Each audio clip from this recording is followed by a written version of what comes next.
كريم رسول الله والله أكرم، فهل فقير بين الكريمين يحرم؟ مهما كانت النتيجة اعرف ان انت سعيت واجتهدت وده الرزق بتاعك.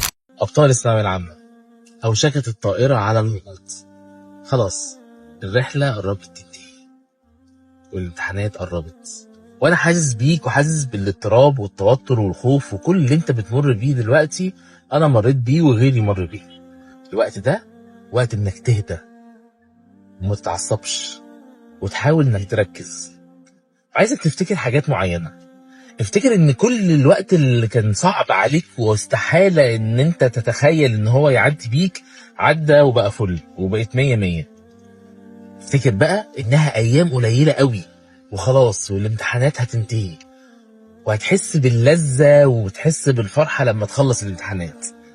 هتعدي والله. وافتكر وقت النتيجة والفرحة ان شاء الله اللي انت هتشوفها في عين والدك ووالدتك لما يسمعوا نتيجتك وتنجح وتجيب درجة كويسة. افتكر اللحظة دي، لحظة النجاح دي حلوة قوي، واكيد انت برضو هتجني ده وهتفرح وهتنبسط. لحظة النجاح فعلا مفيش زيها.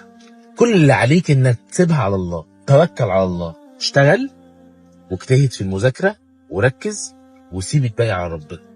وهقول لكم على دعاء والله العظيم يعني حطه كده قدام عينك كل ما بتضيق عليك. كريم رسول الله والله أكرم، فهل فقير بين الكريمين يحرم؟ عايز اقول لكم اخر حاجة، مهما كانت النتيجة اعرف ان انت سعيت واجتهدت وده الرزق بتاعك. ما تعرفش بكرة كاتب لك ايه، وما تعرفش بكرة انت رايح فين.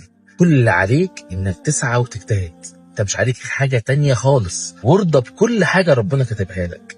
ان شاء الله يكون امتحاناتكم كلها كويسة وكلكم تحققوا احسن نتيجة ان شاء الله.